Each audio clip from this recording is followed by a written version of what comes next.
The United States is headed for a total collapse. And it's not going to be just a financial collapse.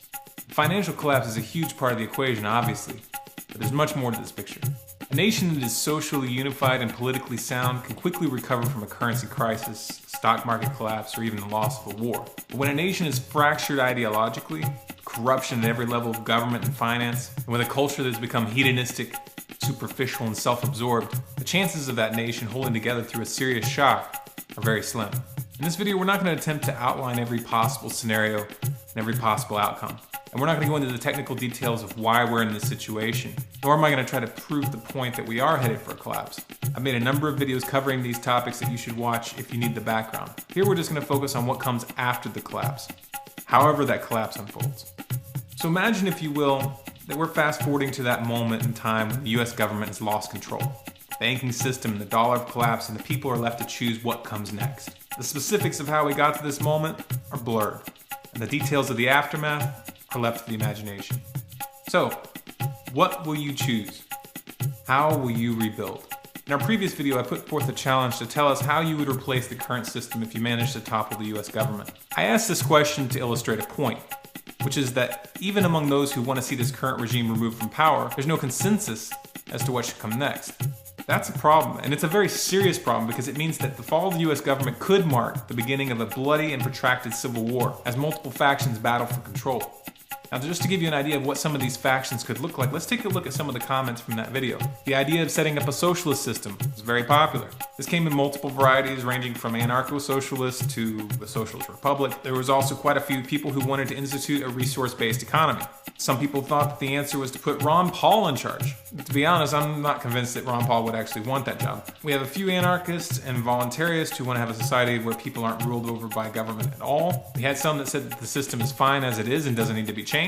And we had quite a few who proposed that we revert back to the Constitution or restore the Constitution, though it's a little bit unclear as to what that would entail. Some people came right out and said that they would prefer to revert things back to the way they were in the 1700s, which, though unrealistic, is actually the clearest of the reversion proposals, because at least then we know what we're reverting back to. Many others say restore the Constitution, but restore to what? The very first version, where blacks were only considered 3/5 of a human and only land-owning white males could vote? Or do we move it a little farther forward to make these concessions but stop before we get to the 16th Amendment, which sets up the federal income tax? I'm not trying to answer this for you, I'm just saying that you have to be clear about what you're talking about. Now, without me taking sides on any of these issues, just take a look at these factions. Many of them are diametrically opposed and cannot be brought together in a compromise. So what would happen if these people were left to sort out what comes next while operating from our current paradigm? A paradigm in which the state uses violence to enforce its will. There's really only three possibilities. One, you all open a debate and try to convince each other which way is the right way. Good luck with that. You've had the internet for almost 20 years now and you still haven't sorted that out. I highly doubt that the conservatives are going to convert the liberals or vice versa in a post-collapse scenario, and you may not even have the benefit of the internet. Option number two, you settle this issue with violence, and whoever has the most guns and ammo and is the best organized crushes all the opposition. This is how these situations are traditionally handled, and it's the most probable outcome if we don't work to change the paradigm we're operating from. Or option number three, we take an alternate path where people group together according to the way that they want to live and they allow others to do the same. It should be obvious that option number three is the only sane and moral option. Trying to convince everyone that your way is the right way isn't going to work, and using violence to crush everyone that disagrees won't give us a world worth handing down to future generations. Now, the third option is actually the most practical option for other reasons as well. When the US government collapses, people are going to have to band together in their local communities to survive. Those that succeed are not going to be Mad Max loners roving the wilderness, but rather cohesive groups that are capable of living and working together. These groups are going to be small, and there will likely be numerous groups living in areas that were once single cities. It only makes sense that these groups are going to bring people together who are close enough to the same frequency to work towards a common goal. The most basic goal being survival. It is highly unlikely that these groups are going to immediately be capable of merging together to reconstitute something resembling the United States. This is something that may be hard for some people to come to terms with. Once the United States collapses, it's not coming back. What we're looking at is something akin to the collapse of the Roman Empire, which crumbled into many pieces, which then began to develop their own cultures and languages over time. What did the Roman Empire become? It became Spain, France, Italy. Even Germany and England were once part of the Roman Empire. Now, you can make the argument that the European Union is currently regrouping the Roman Empire. However, it should be obvious that the Roman Empire never came back in the form that it had before. Now, here's where the non-aggression principle comes in. There is no way that we're all going to come to an agreement as to how we want to live. But that's okay. as long as we can agree to at least not use violence to impose our way of life onto others. There's absolutely no reason that one community couldn't build a resource-based economy right next to an anarcho-capitalist community, or have an anarcho-socialist community right next to a constitutional community. As long as we don't initiate violence to get our way, there's no reason that these contradictory systems couldn't coexist. The non-aggression principle is really a very, very simple idea. And that's a good thing, because the simpler an idea is, the better chance it has of being adapted by people with very different ideologies. Could a constitutionalist abide by the non-aggression principle? Of course they could. Could an anarcho-socialist abide by the non-aggression principle? Again, of course you could.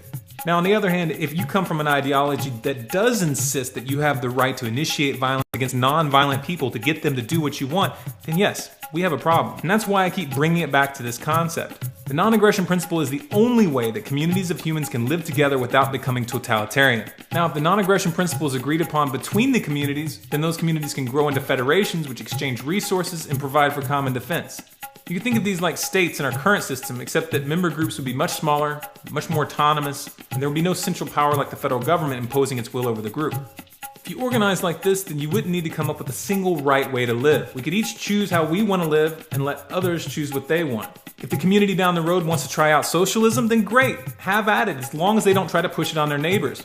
If you really think about it, this is the only sane way to organize when a population is culturally divided. An additional benefit of this approach is that rather than monoculturing culture, which is what we do right now, you would actually have a choice. You would have real diversity of systems, and we could let these experiments play themselves out and find out what works. And maybe, just maybe, somebody will come up with something that works better than what we have right now. What I'm talking about here is dealing with culture the way we deal with technical inventions. When something works, it's imitated. When something fails, we don't all have to repeat those mistakes. The problem with our current paradigm is we force everybody into the same experiment. So when one experiment fails, the whole system fails.